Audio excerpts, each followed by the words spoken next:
Top 5 intriguing new portal entries on offense. I'll do some defensive ones tomorrow, but Emery Winter puts this together for me every day and does a fantastic job.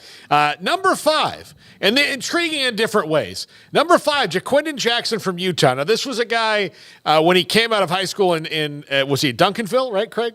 Yeah, Duncanville. At Duncanville as a quarterback, won a state title, like all these things. And was going to Texas to be a quarterback. Then he transferred to Utah to be a quarterback at that time. He moved to running back. He's been very effective there. A little banged up this year. We saw him against Baylor. He didn't have some of that breakaway speed he had a year ago because he fought through some injuries. But he's in the portal, and he's a guy who's got some ability. I'm surprised to see him in the portal. Utah's had several guys hop in, which again. It's surprising, not surprising, but JaQuinden Jackson in the portal, this is a guy who can help somebody maybe get some yards on the ground, although he has not hit the potential. He's shown flashes that he was expected to when he came out. Of course, he did change positions as well. Yeah, I mean, I don't know what his desires are or what he's seeking there. I don't know if he's wanting to change positions again or what, just feels like there's better opportunities out there, but he was a nice, solid player for the Utes and had some moments bigger than others, but I thought he was always a very hard runner, very physical guy, a big dude, and very talented athlete. So I'm sure he'll be intriguing for somebody out there, not as a featured piece, I wouldn't imagine, but as a nice complementary piece to whatever puzzle you're trying to put together there in the running back room, or I guess otherwise potentially. But I thought he transitioned to the running back spot pretty effectively for them, and as you mentioned, did deal with some injuries this past season, but I'm sure he'll be healthy and ready to go for his next stop. But, definitely a legendary type high school player down in these parts and somebody who I was a little bit surprised to see hit the portal. But, again, I don't know his situation exactly or, like, what Utah's idea of what they want next year to look like is. You know what I mean? Because the teams do have a say, too. Imagine that. The teams do have a say. But, no, he was a very good player for them, and I could see his role expanding somewhere else. Yeah. Peny Boone, running back from Toledo. This is a guy who started at Maryland, and then he's dominated in the MAC. He's a bruiser, a big bruising running back.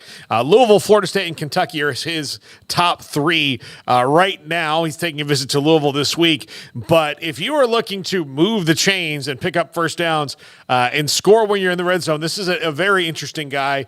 And look, Louisville, like any one of those 3, he's going to have pretty good years. I mean, Louisville just can't, or Kentucky, if he goes there, just had a great transfer season out of Ray Davis, who was super fun to watch when you watch Kentucky. That would be a good fit. Of course, I can be very biased and tell you that you should make the best decision in your life and move to Tallahassee, Florida. But Louisville also, with what they're doing, Jawar Jordan had a great year for them. So all 3 of those offenses seem to be a pretty good fit for Peny Boone there. And someone I think keep an eye on to, like, you might hear his name. No matter where he winds up, you're probably going to hear his name in the highlight reels quite a bit. Yeah, he's coming off a monster year, so I'm not surprised to see him in the portal. Clearly, his best opportunity to launch himself anywhere a bit higher was coming off the heels of the season that he just had. I mean, 1,400 yards rushing, 15 touchdowns, had one nice performance receiving-wise, but at a few yards receiving there as well, so he can do a little bit of that. But, yeah, as you mentioned, a bruiser and a guy who churned out a lot of yards for Toledo this past season, so hard to pass up on a 1,500 or a 1,400-yard double-digit touchdown back. There's no surprise that he's looking at a little bit of a glow-up himself, and all those teams that you mentioned, he can't really go wrong with any of those. All right, now we've entered the quarterback portion of the top 5, and this next one, I was a little bit surprised to see, but you got to cash when you can. Jayden Maiava from UNLV. UNLV just had this great season under Barry Odom, and he wasn't the starting quarterback to start the year, but the starter got injured. He took over and led UNLV to this great season. So here you have a guy cashing in on what his season is, and clearly he's a redshirt freshman, so he's got like lots of eligibility left. There's lots of room to grow for him. He's proven that he can win some games, and UNLV played a couple of big-time opponents. I'm not sure he played early in those games, but he played all the games towards the end of the year. So someone who I'm curious to see where he tries to get that glow up, as you said, Craig. Yeah, he's definitely not at the list of like your top quarterback prospects right now, but he is a young guy, so he's just starting out. He's a big dude as well. I mean, he's like 6'4", 220, and was just a freshman, so there's a lot of room for improvement there.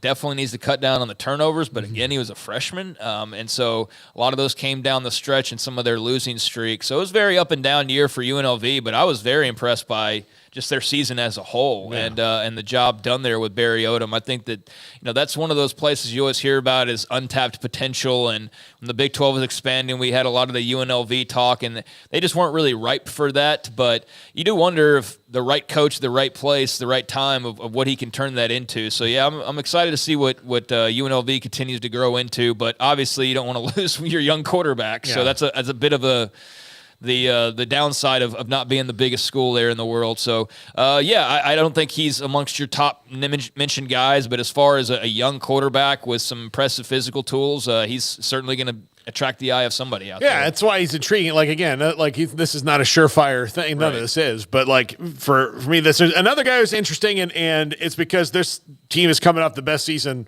I can personally ever remember them having. But Diego Pavia from New Mexico State, kind of in the same thing. He is a senior, though, so he's had some time.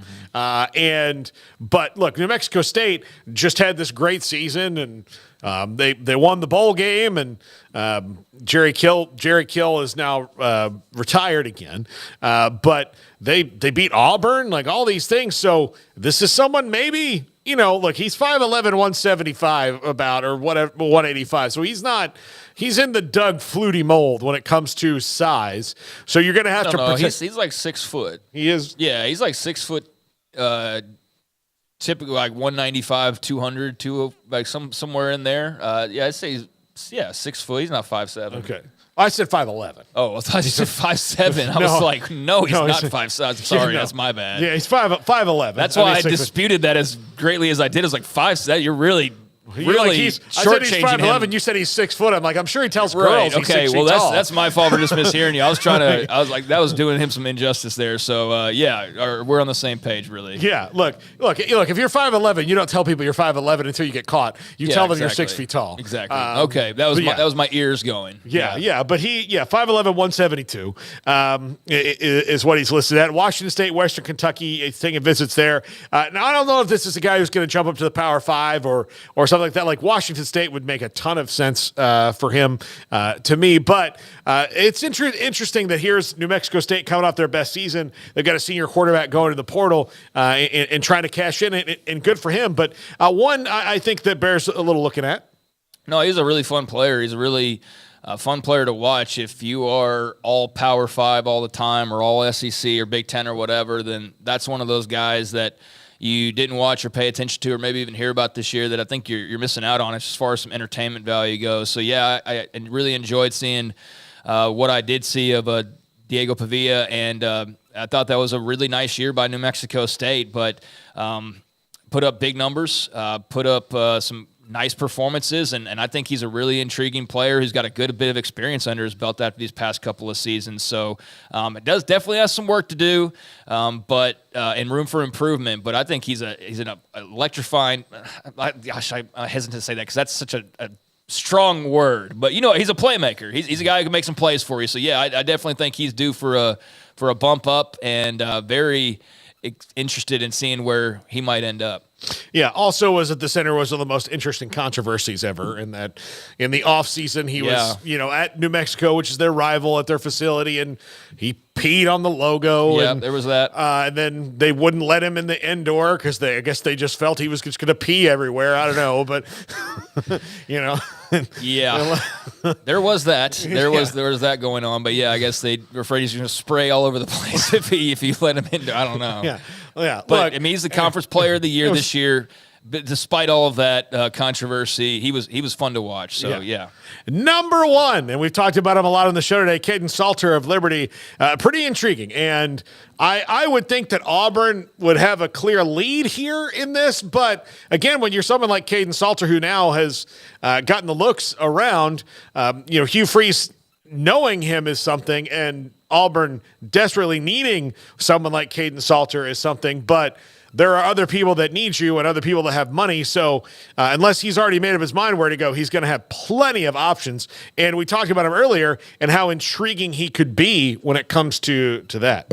So. Yeah, I mean, he's about as good as you can get as far as the quarterback spot and making a leap up at this point. I mean, Will Howard, I don't think there's anywhere that he would end up, all due respect to Ohio State or the like, that you say it's just a massive jump up from where he was at Kansas State. But making the jump from Liberty to potentially Auburn because of the Hugh Freeze connection, or Miami because of the need there, or any of the other number of places that have quarterback appetite at the moment, I think he's about as good as you can do. So, yeah, he was a true dual threat. It seemed like it, at least, and I don't know this off the top of my head, but in looking at his stats every single week, it became kind of annoying because he basically had a player of the week stat line every single week. And it was frustrating because you want to acknowledge that, but at the same time, I'm like, would y'all play somebody that can give you a little bit of a competition? And they did, and we saw that in the bowl game for 3 quarters, how that went. But yeah, really talented athlete, real dual threat, can sling it around, but can use his feet and had multiple 100-yard performances. He started off at Tennessee for a reason. As we mentioned, got into a little dust up there and ended up leaving and going to Liberty, but not surprised at all to see his name in the portal. I think he's definitely somebody that makes sense to make the jump up, and that's going to be a big loss for the Flames and Jamie Chadwell. I know that they can kind of transfer in and out guys as well, but that's a really good player that's now not going to be on their roster next year. So, yeah, somebody's going to get a really talented guy from old Cedar Hill, Texas, and we'll see what he's able to do with that opportunity. Yeah, absolutely. All right, that's going to do it for us. Tomorrow, we